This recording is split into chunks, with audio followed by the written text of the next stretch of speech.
Okay, so hello, my name is Chell Wong, or Mitchell for long.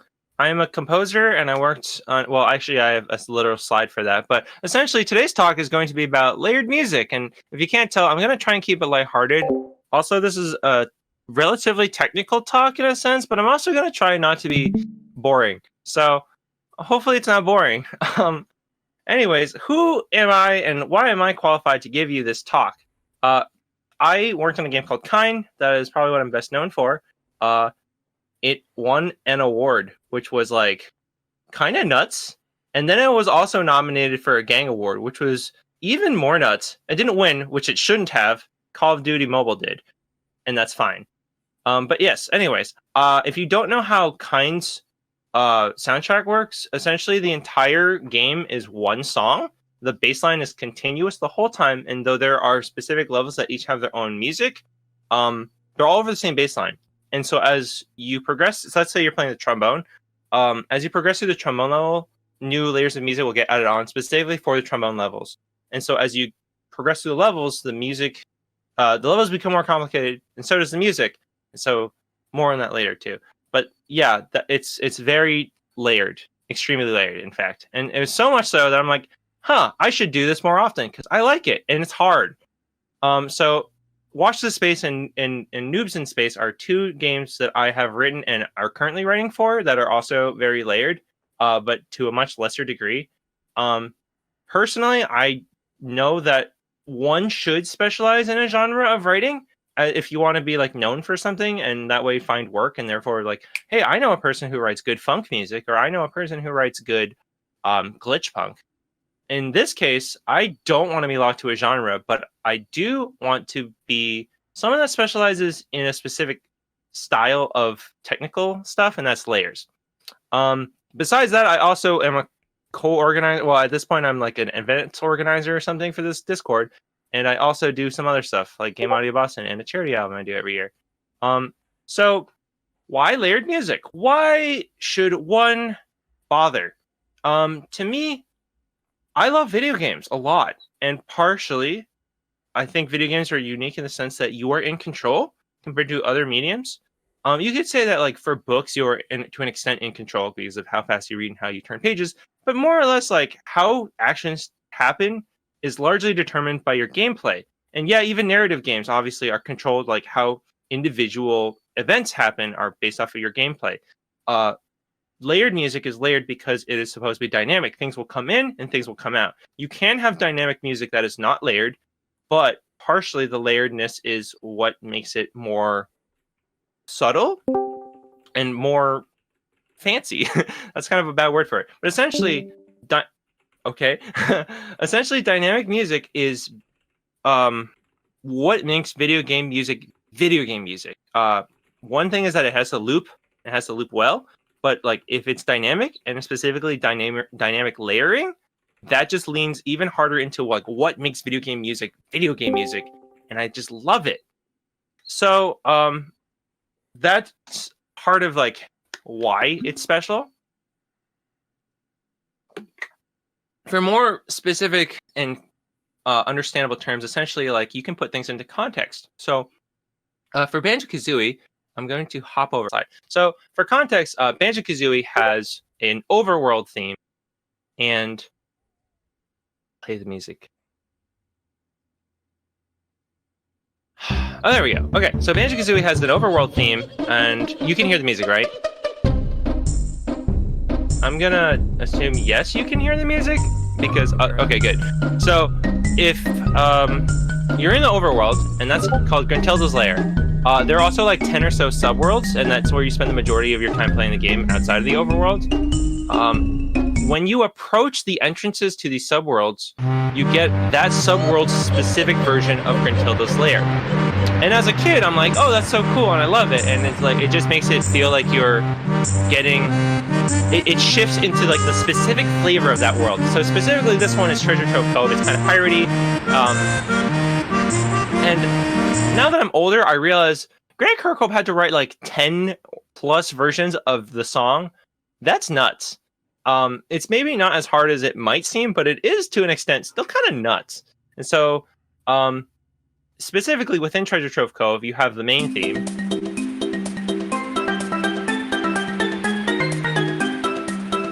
I don't know if you can tell here, but this sort of triangle shape in the middle of the screen or in the middle of the image, I should say, is a pirate ship, and it's called the Salty Hippo. As you approach this large subsection of the world, it transitions into this version of the music. And I was like, oh. As a kid, I noticed it, and I'm like, huh. And I would walk to and from like the trigger, essentially. And I just thought that was really cool. Now, another thing that's very constant about Banjo-Kazooie is that whenever you're underwater, it always has the same texture, aka this sort of very soft marimba. And this one was even more so. I never really internalized like, oh yes, Grant Kirkhope wrote an underwater version of every single song. No, in my mind, I was like, yeah, that's just what water sounds like. That's just like how things sound when you're underwater. Of course it. But no, that means that he had to literally write that. There's this boss fight's not relevant. There's an indoor section where he actually still has the same theme, but it's kind of slowed down and more mellow. There's like fewer enemies usually, sometimes no enemies.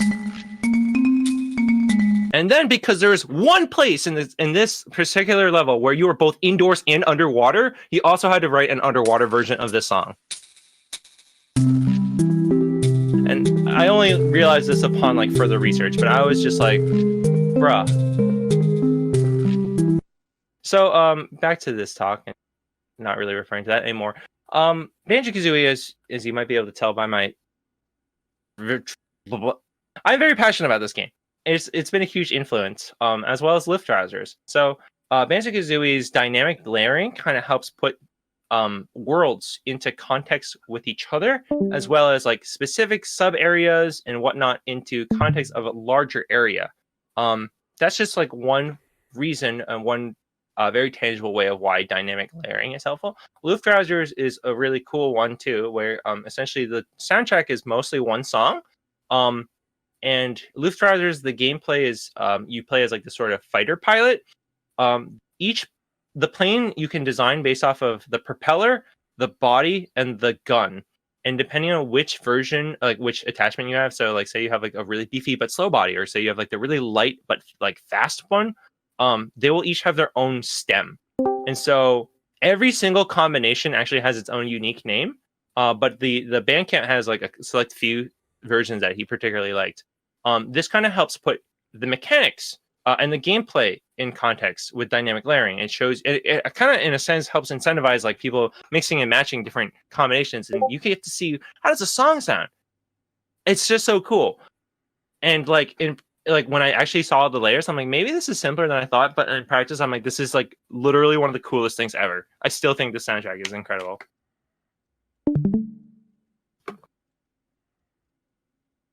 Another thing about that, besides mechanics, is like Ring Fit. Another thing is Ring Fit is a game that I've been playing a lot.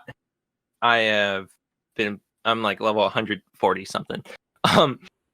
When you are in battle, I actually think the music in Ring Fit is really cool. When you're in battle, there's the main battle theme, but as you play through the battles, like say you're doing like a pretty quick workout, you will get like clapping that will match the beat, and it'll like kind of like, oh, like you're gonna like do twists or whatever, like this, and you match with the beat. When you do yoga, it wants you to slow down and everything, so it changes the instrumentation to be very like sort of synthy and laid back in a sense. And then when you're defending, it like takes out a lot of the melody and replaces it with like electric guitar and like really revs you up. It makes this sort of like pressing the ring into your stomach seem like way more intense. Like, oh, you got to defend. This big enemy is going to punch you, and it really revs you up. It's such a small thing in a sense. Like, yeah, I'm just pressing a ring into my stomach to defend from attack. But really, music, partly why music I think is so important, is that it provides a new layer of texture and context to video games. I just think they're neat. And I guess also, as I was mentioning with Kine, the soundtrack is unfolding. I like to consider it like kind of blossoming. So here's my master project for the entire Kine soundtrack. It is a lot of layers. Now, when you play the game, this bass line is constant the whole time. I'm gonna do the trombone one. So when you start the trombone level, you get this drum level. And then as you progress forward, you get this new layer of drums. Onward to like level 3 or 4.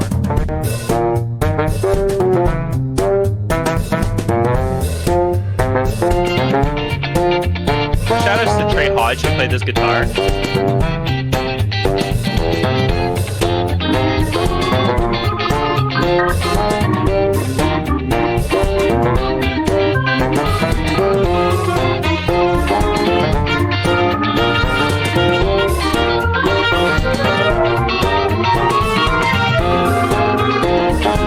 So by the time, like, if you're playing all these levels back to back, which most people do, by the time you make it to the last level for the trombone, you really get to see this entire level unfold. You really get to see the music unfold, and it feels like it's really developing as the characters grow, as the puzzles grow, as like their abilities grow.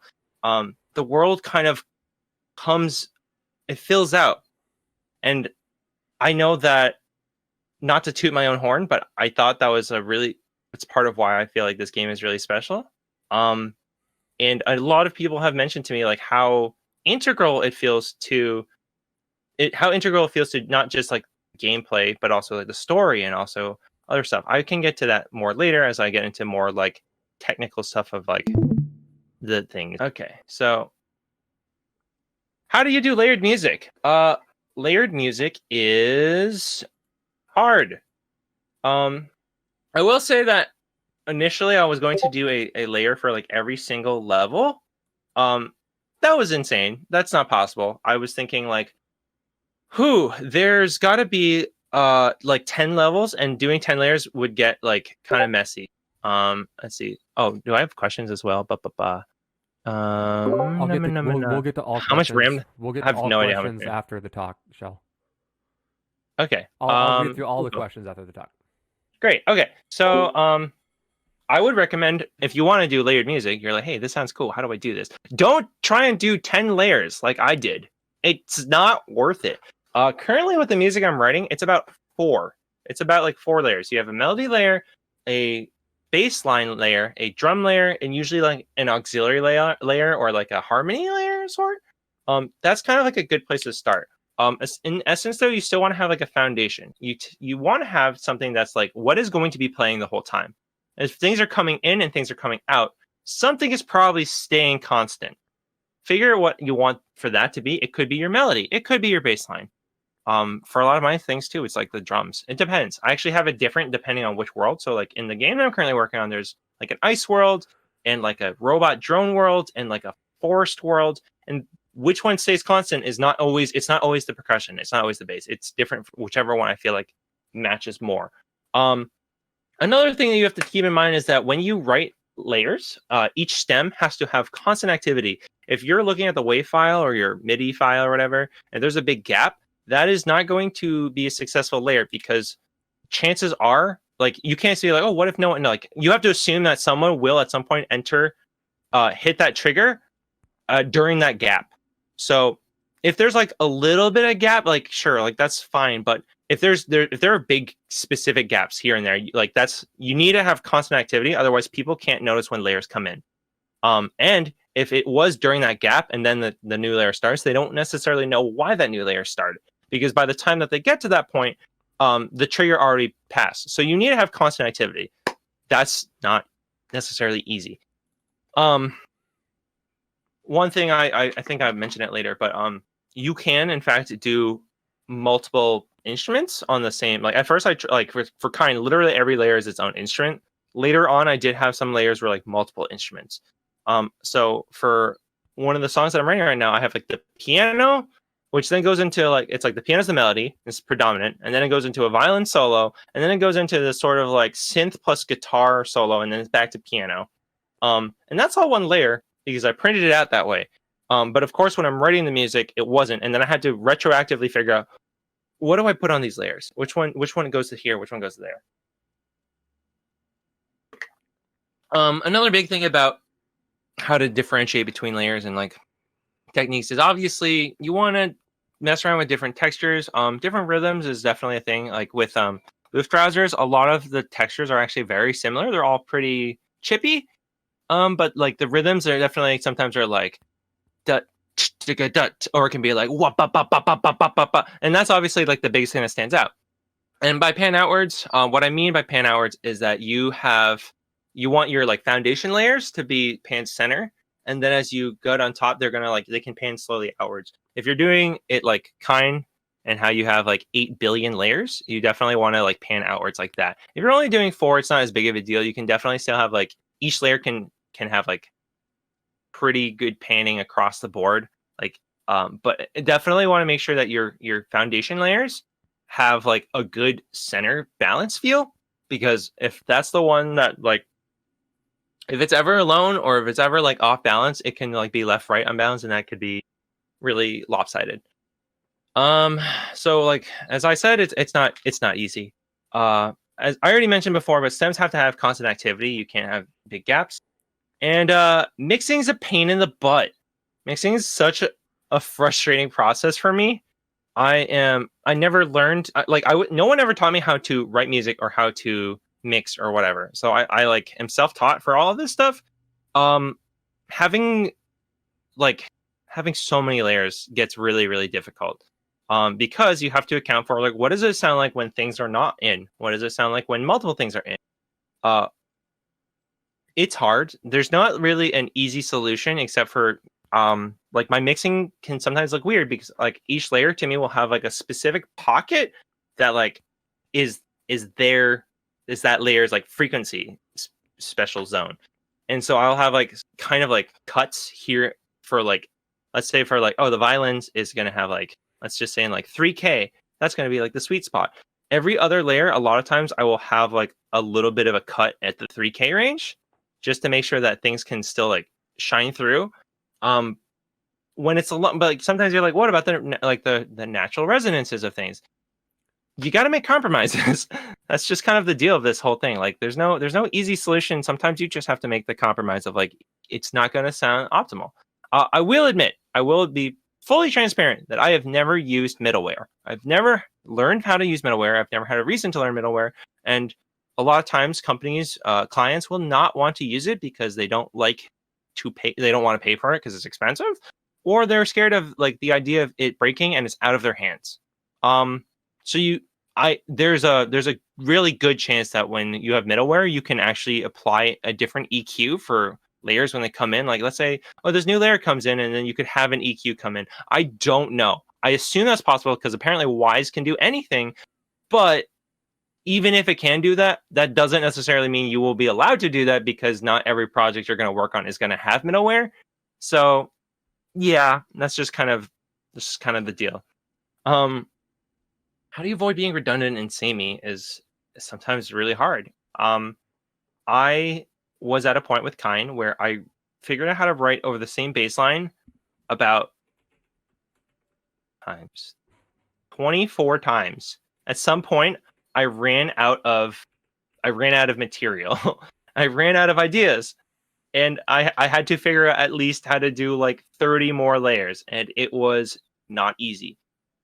I think I talk about this later. No, I'll talk about it now. Essentially though, one thing is like after I wrote the main theme for the accordion, trombone, and drums, there's music for when all three of them are together. In my opinion, that song sucks. And it was after I ran out of ideas, but before I came up with like the ingenuity of like how to figure out how to do things and not like break my back doing it. One thing I figured out how to do was with the trombone and accordion go on a date together. It's really cute actually. And I'm going to show my Reaper project for this. Okay, so here's the Reaper project again, and as you heard some of the trombone music. This particular line, I don't know if you have headphones in, but this is kind of panned to the left pretty hard, but that's because it's like a much later stem.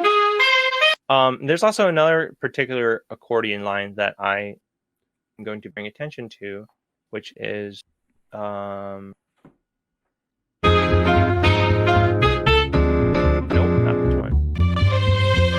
I think it's this one. So essentially, there's a specific stem in both of their parts, and as they go on a date, they have their own love theme, which is over here.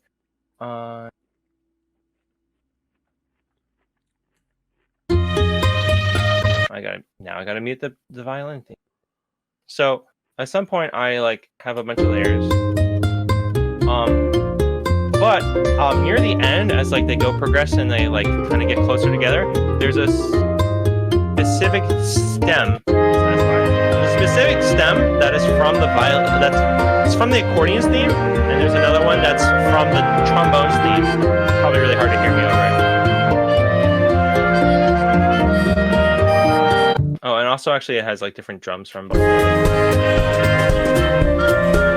was like, where are the drums? And actually the drums are literally just like from the other themes, and so I'm like, oh, I can like reuse material I already used, change the instruments, and then it'll be leitmotifs. And then people are like, oh wow, tying the narrative together by connecting these two instruments, and as they come together, like, yeah, that's definitely what I meant. Partially it is, but also it was a matter of like, I'm running out of ideas, but what if I did this? And then actually became really smart. Another thing I'm going to mention is that with this is maybe spoilers, but also like whatever. The game's been out for almost a year, and I have a talk to give. At some point, they have a sort of a fight, and for the first time in the game, normally characters would be helping each other to get different areas. This is the first time that they're actually in each other's ways, and you have to move them out of the way, and they get really snippy at each other. And so I made this stem, which I called dissonance, and this is playing underneath this the whole time. So you start with the full love theme, and it's really, really hard to hear this one.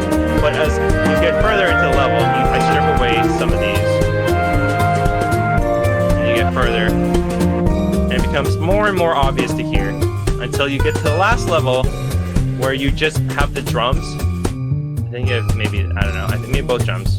But essentially, all that's left is like this dissonance, and it was there the whole time, but you couldn't recognize it because you were too obsessed with your lovey-dovey stuff. So that was just another thing. So I got to reuse material there, and I for the first time, instead of adding layers, I was taking away layers, which was a fun thing, and it matched the narrative. And oh yeah, another reason why this is something I meant to mention before, but essentially with like how do I add all these layers, and then how do I prevent it from getting muddy? One way I initially did it was with the accordion music. Let me just. So with the accordion music, I first had this drum line.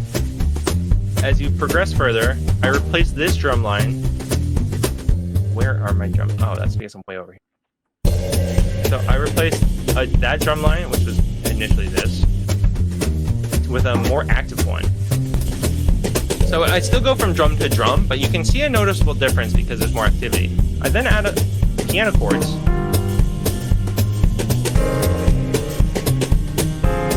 And after piano chords, I replace it with a piano melody that has a lot more variety in its play.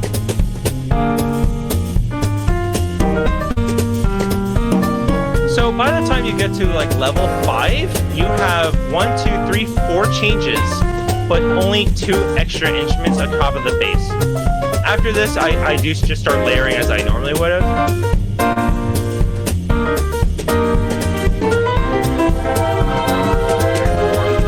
6. So by that point, I actually only have 6 instruments opposed to 8. That might not sound like a big difference, but definitely it is a big difference. With the drums, it gets kind of nutso, and partly I embrace that because like a lot of the drums has a lot of percussion. A lot of Latin music has percussion, and so there's just like a bunch of things. There's like guiro and clave and conga and a go-go, and it gets kind of nutso, but I also just kind of lean into that because I feel like that's part of like how drums are. So at least in some ways you can lean into it. In other ways, definitely change. Like one way you can change layering is essentially just like having the same instruments, but changing the writing to be a different amount of activity. Okay, and the last thing, this is a very kind specific thing, but console discrepancy. One time I got a message kind of late-ish at night that Gwen was like, hey, so the layers are desyncing on consoles. And I was like, oh, balls, that's not good. And so essentially at like 3 a.m., I like printed out every stem again, but instead of it being like, here's bass, here's drums, here's piano, it was here's bass and drums, here's bass and drums and piano. I did that for everything. Part of my mixing process is that when at least in Engine, when new stems come in, the new stem is actually a little bit louder so that you can hear that difference a little bit clearer. And then when another stem comes in, that one comes back down to its normal levels, and then a new one comes in a little higher. The consoles actually don't have that, so there's a slight difference. I could have done that, but I didn't figure out how much I boosted every layer in the Unreal Engine, and also it was 3 a.m. Sometimes you have to make compromises with things. So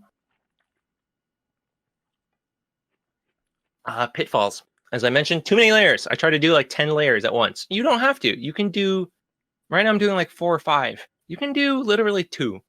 Muramasa the Demon Blade has a version, every single area of the game has 2 versions. There's like the not battle version and then the battle version.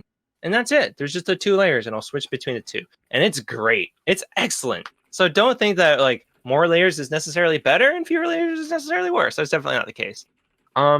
Too much and too little activity. I was thinking about maybe showing something in my Reaper project, but I'm just annoyed of going back and forth all the time, so I won't. Essentially, one time I wrote a layer for Watch This Space, and the first character I wrote for, essentially, like, as the game progresses, whoever's winning more, their theme comes in. And I want all the themes to kind of fight each other. So, like, oh, the winningest player has their theme the loudest, and the second winningest player has, like, their music still hearable, but, oh, if they overtake them, then their music becomes louder and winninger. And so I want this sort of dynamic. Right now, it's not actually, it's, like, super, it's still very much in the works. The point I was saying is that the first character I wrote for was that it's called a porcupine. And so I wrote his song to be very jagged. Part of that jaggedness, though, I had it go, like, it was really active. It went digga digga digga digga digga digga, and it would go high and then it would go low, and it's like, oh, all this pointiness to it. It was way too much activity, and it was way more dynamic. I was like, if I had to have every character be this crazy, it'd get exhausting for me to write as well as for people to hear, and so I had to like dial it way back. Now, on the other hand, there's another character which is literally just called Woo because it's a ghost and it can turn invisible. So that layer is actually, like, in my opinion, maybe too simple. It, like, kind of works, but at the same time, I find that it's kind of boring. And part of who I am is I want to write cool melodies and stuff like that. So it's a fine line to walk. Where how do you have activity that's constant? How do you have activity that's like there's always going to be something during that stem, but how much is too much and how much is too little is a very fine line to walk sometimes. I already mentioned how creativity can run dry when you try and do friggin' 8,000 layers over one baseline. I definitely was hitting my head against the wall at some point. Not literally, thankfully, but boy. And yeah, mixing. Mixing sucks. Mixing so hard. As I mentioned before, every stem that I have, I try and have like kind of specific pockets. At least for Kine, I would have like specific pockets for like where each layers would come in. When you only have like 4 or something, it's not as bad because then you just need to. At that point, what I do is I just mix everything as it is, and then I have each individual layer, and I just need to make sure that nothing is clashing. You can, of course, mix with frequencies, so you can have like, oh, the melody layer, like here's some that's like up here, and here's some that's like down here. You can also have things panned in a way. Panning is actually usually not too bad. You just have to make sure that your layers are kind of balanced in terms of their panning. Sometimes I'll have layers that are like centered, and I'll have other layers that are like stereo, and then other ones that are kind of in between. But I never really do some that are like hard left and hard right unless there's a lot. I only do that once I have like 7+ layers.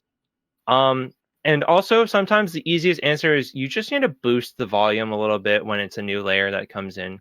Sometimes you boost it and then you like gradually bring it down. I know that that's actually very possible in just within Unreal Engine and probably within Unity. It's definitely super possible with middleware, but you just sometimes need to boost the volume, and like it's as simple as that.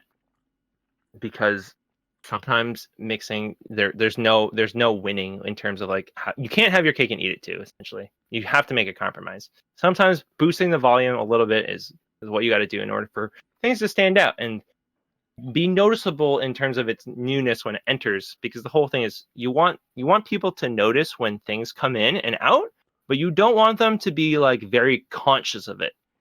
With Banjo-Kazooie, I think is a perfect example of like I definitely noticed when it went from Gruntilda's layer, which was one particular way, and then I would go to Treasure Trove Cove or Frizizi Peak, where it's like, oh, now it sounds extremely Christmassy. Like, obviously, I notice it, but it's not super duper duper. It's not like it doesn't slap you in the face, kind of. Well, that one maybe, but the water one, not so much. I get kind of rambly when I like talk about stuff.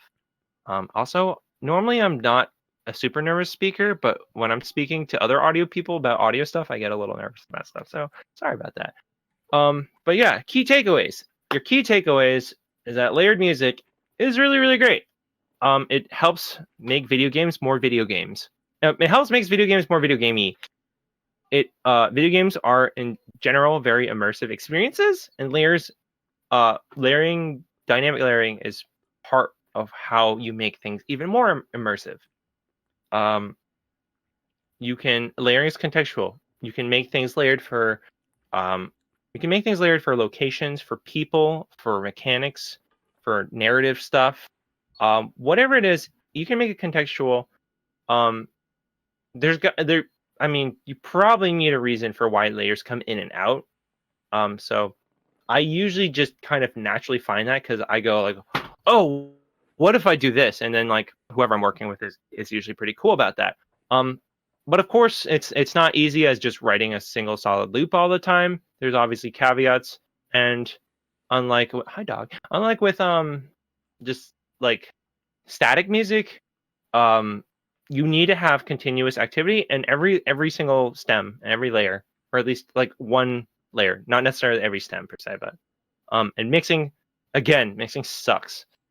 So yeah, thank you for coming to my talk. I guess it ended up being like 30 to 40 minutes. But if you have any questions, feel free to hit me with those questions. I will now check the in-game talk. And yeah, also if you like didn't think of a question now, but you wanted to ask me one later, feel free to DM me on Twitter or Instagram, but probably Twitter because I hate Instagram at mwongaudio, or my email is this email, contact@mitchellwongaudio.com. So yeah, thank you so much for coming on. Questions. Also, don't be afraid to ask questions with your voices. That is. Oh yeah, please. The first big question I see is from Grant You Many Wishes. What is middleware? Middleware, yes, it is. In fact, Wise is middleware. There's another one called Fmod. Those are usually the two big ones. I think there's like maybe a third one, but I've never actually remembered the name of it. But middleware is just a separate it's like a separate program. Instead of having hooks that go like within the game engine, you'll have hooks. Instead of having those hooks directly into audio, you can have those hooks into middleware projects, and then you as the audio person can be entirely in control of the implementation of it. Some people just do their own proprietary implementation, or they just work directly in the engine. But working directly in the engine with other people can get really, really messy, especially on indie projects. So middleware just kind of helps give audio people, in a sense, more control. But it's expensive, and people are scared of things that they don't know how they work. At least in my experience, solo devs that don't know how things work they are scared of it, and they don't want things to break. And if things do break, they don't necessarily know where in the pipeline it breaks. When you introduce middleware, there's now an element of, is it that? If with Kine, it was made completely in Unreal Engine. All the implementation was through Unreal Engine. So if something didn't work, it was at least a lot easier to trace why and where. Ben had a question. How much RAM did the project take up? LOL. I have no clue. But I do have 32 gigabytes of RAM on my laptop. I have no idea, and I did write some of my original music on it. Actually, the thing about the master project is it's probably not as intensive as you might think, because at that point, all of the stems are bounced. With my current project of mine for Noobs in Space, I have a sub project, and that can get pretty slow every time I save it, because then it has to render it every time. With Master Project, it essentially, how many stems do I have? Let's see. Let's get out of the way. 64 stems total. Yeah, it might be a lot. Yeah, I mean, usually when you're not in, they leave some things offline. But not a question, Mom. I never thought about how much Yeah, Banjo-Kazooie is nuts. Grant Kirkhope is nuts. I actually included in since you know what, I'm still streaming. Partly I was like, how do you get around being samey and whatever. I actually literally have a slide in this other talk that I wrote about why Grant Kirkhope is super dope. And then within this one, I have, let me just play from current slide. Well, it the music. See, here's the DK Isle music. I said, here's the DK. I said, here's the DK Isle. It'll happen. There it is. So the DK Isle music is all happy and sunny and whatever. Yeah, it's happy and it's sunny. And as you swim over from the DK Isle to the King K. Rool Isle, aka the better, cooler, stronger character, it transitions to minor. This song is like relatively simple. They also changed the texture completely. So the melody is basically the same. The rhythm is definitely the same. Harmony has gone from major to minor. The texture has gone from like flute to bassoon. So that's one way of like having your layers not be so samey. But like personally, I found that at least when you're writing over the same bass line, it's really, really, really hard for me to change harmony. I am in general very bad at chords. I hate chords. I have fake perfect pitch where I wasn't actually born with it. And I just worked really, really hard to memorize all 12 notes. So chords suck, especially really, really dense jazz chords. There's only one instance I can actively think of where I use specifically different chords in kind, and that's in the finale level where I go from like a major, I go from like a minor 2 to a major 4, which has like this very strong tension pull from like the silver age or golden age of cinema. I watched the video on that and I lost the video and I don't know what video it is anymore. Yeah, Grant Kirkhope is probably like the OG layer boss king. I would love to meet him someday and maybe talk about boring stuff like this, but also maybe talk about not boring stuff like King K. Rool and how cool he is. So yeah, he wrote so many different versions of his own songs, and that's probably a lot easier than having layers that come in and out, opposed to like having A and B versions of songs. Actually, I don't necessarily know if it's easier or less easy than like, because my layers stack upward. His go from like let me change facet. So yeah, this is essentially what I've built my my not my brand per se, but like this is what I'm good at, and this is what I tell people that I'm good at. So I'm like, oh, you want to do that thing? I specialize in that. And they're like, oh, do you write this kind of music? And I'm like, I can write any kind of music because I'm amazing and I can do whatever the hell I want. But if you want layers, me, that's however, there's potentially work coming my way that I won't be able to take, so I will try and find people that are good fits for those projects. If that comes to be the case. Are there any more questions? I have a question, Shell. You have a question. I have Hi, a question. Kyle. So Yes. I'm also a big fan of finding something to market yourself on, and I find it interesting that you're marketing yourself on layers. How typically, or let me put it this way, what would your elevator pitch be to somebody in this case? Let's see. I haven't done an elevator pitch in a long time, but I have done my own introduction like 8 billion times, which is my name is Chell Wong and I'm a composer. I specialize in dynamic layering for music. I am known for my work on Kine. I currently work in a mobile game studio called Zelgar Games, and as well as I co-organize Game Audio Boston, charity EP Jam. I do curation for Boston. In terms of like how I layer myself, like here's the thing, I don't really elevator pitch myself because I actually did offer a talk on networking because I'm actually significantly more comfortable talking about networking than I am talking shop. I find that talking shop is terrifying when talking to other audio people because then I'm scared of being imposter syndrome.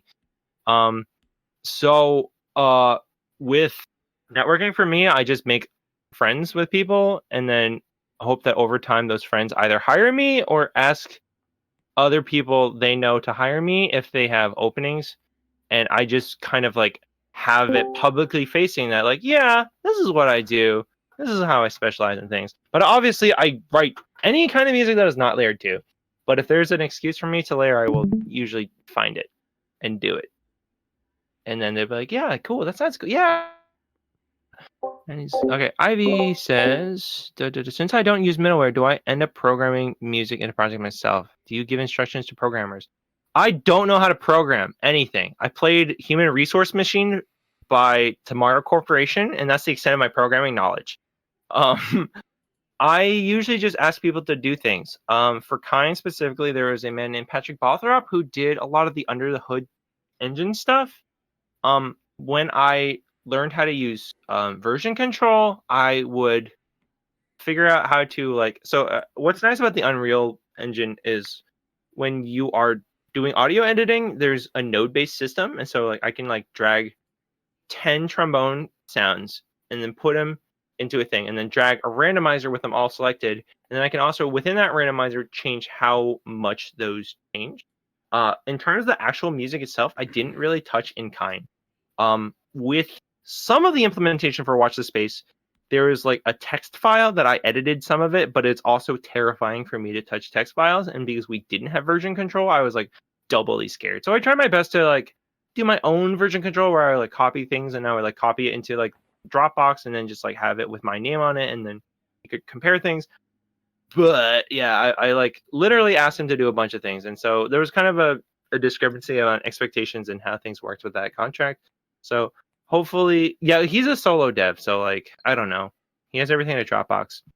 I do really, really, really hope that the music works out the way I want it to work out, and then I almost said I can rest in peace, like I'm dying or something.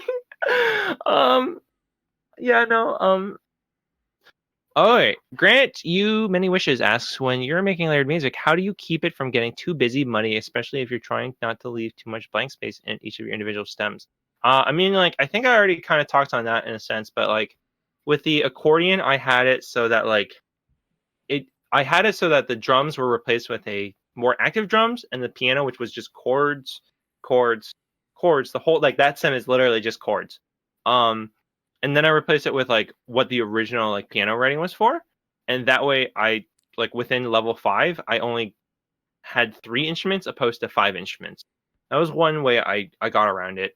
Um, as for when I do actually layer on music, like I did a song for my current job and I lost the bongos and I couldn't find the bongos for 20 minutes. It's yeah. Sometimes mixing's hard. I'm like in general mixing's just hard.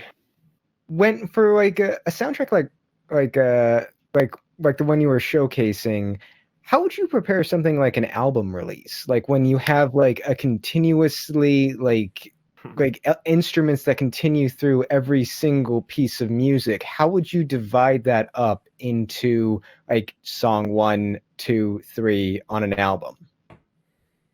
Ben, that is a question that I asked myself for a long time. How do I do that?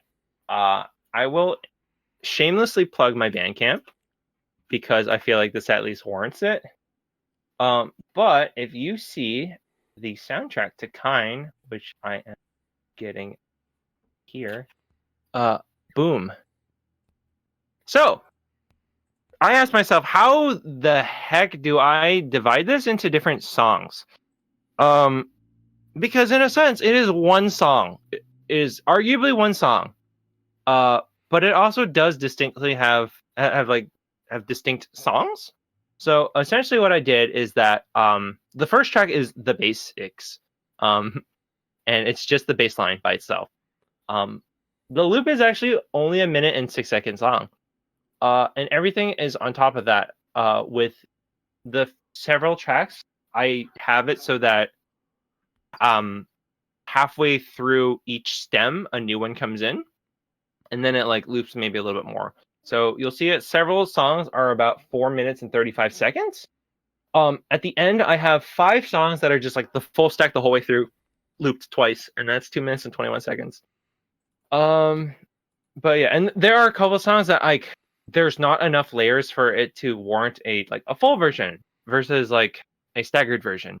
So that's kind of how I did it. Technically, there are only 11 songs, you could argue, but the soundtrack has 16.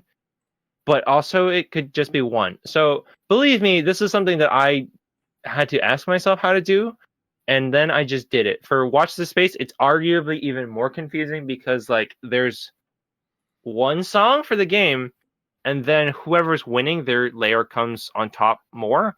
So that one I just have like their layer is playing on top of the main song filled out. Um, and then it transitions into like the winning version of that. Or like when you actually have won the level. And then won the game. And then there's also like before you start the game out. There's like a main menu theme, and then it too has to have layers added because I just like layers. So yeah, making Bandcamp albums and Spotify playlists is hard. Let's see, I got a boop. Pyre has a full bonus album of all the variants. Wow, that's nuts. Yeah, shout outs to Darren. Darren Korb, another huge influence of mine is Bastion specifically because of like I thirst for that chase of like really cool, unique sounds and like just making albums that just making cool music that has never really been done before. But yeah, Pyre's an incredible game. If you bought the itch bundle against Rachel and Justice, Pyre's in that, and everyone should play that game because it's incredible. When you're playing the game, if someone on the enemy team, there's a captain on the enemy team, if they have the ball, their version of their song comes in. Like they'll have a specific stem. So that's like one thing. And yeah, I mean, like if I had enough music to warrant like an A album and a B album, then like sure, but I don't. I have a Yes, go for it. question. Yeah, something you said made me remember. So on Kine, for most of the sound effects, if not all of them, you did trombone for those, right? I did trombone for the trombone, and I did accordion for the accordion. I had to borrow an accordion from a friend of someone I didn't really know. And then she would like, I was like about to email her, and then I get an email. She's like, "Hey, do you still have my accordion?" I'm like, "Yes," and I'm still using it. I'm sorry, and I put her in the special thank you for being very patient and understanding. Um, I forgot her name because I don't actually know her, but she lent me an accordion for like a year and a half. That was nice. And then my aunt's ex-boyfriend, when they were still together, gave me his really, really, really garbage drum set. It was like terrible. And so I like diddled around on it for fun, but I also recorded some stuff with the drums. Now, funny enough, Gwen has a library of drum sounds for some reason, and so most of the movements in that are actually that, and we never replaced them. I like recorded a bunch of things anyways, and so like when you fall off the world and when you donk into walls and whatever, it will play some sounds that I made, but like I just have a bank of really terrible drum sounds, and it was not worth replacing because they sounded awful. So yeah, the three playable characters all have are all live instruments. Most of the soundtrack I wrote is actually MIDI, with VSTs, specifically "Swing and Swing More" by Project Sam. Um, the guitar I played for you earlier was recorded by Trey Hodge, who is a good guy and he does mixing and mastering, and you could ask him to do that so he can leave his day job. And also the bass is recorded by Luno, who is actually a solo dev himself. It is a hybrid of his live playing and the VST from Swing. Um, so yeah, that's short and low of like what's live and what's not live. Most of it is not live. Okay. Question. Do you have a dream project? What kind of game would you want to work on? Project. I wanted to work on a music game, and I wanted to work on a puzzle game. Maybe that one's is a lot less so, but like I got both of those out right away. I would still love to at least be a contributing artist for a fighting game. Not necessarily the entire soundtrack has to be me, but boy, I would like to be on a fighting game at one point because I love fighting games so much. Like Smash Bros. Like fighting games too. I like all fighting. Oh, actually, fighting game with layered music. There is a game called Them's Fighting Herds, and depending on who's winning, the music sways in their direction. It's cool, and I have no idea how to play the game because I didn't play the tutorial yet. Yeah, that game was originally called like My Little Pony Fighting as Magic or something, and then of course it got hit with the thing. Of course they did. So then they changed all the characters to stop being ponies. And then Lab Zero just let them use the Skullgirls engine. and so like the game is very, very clearly built in the Skullgirls engine, and it like theoretically feels pretty good, but I have no idea how to play that game, and it was actually a lot more different than I thought it would be. So I should at some point play the tutorial. And yeah, Killer Instinct is dope. Killer Instinct is dope. The way that works also is like supers are to the music, which is really cool. So if the music goes like dun dun dun dun dun dun dun dun dun dun dun, the hits will go like that when you activate super and you land them. Yeah, Mick Gordon did that, who also did Doom 2016 and the new Doom.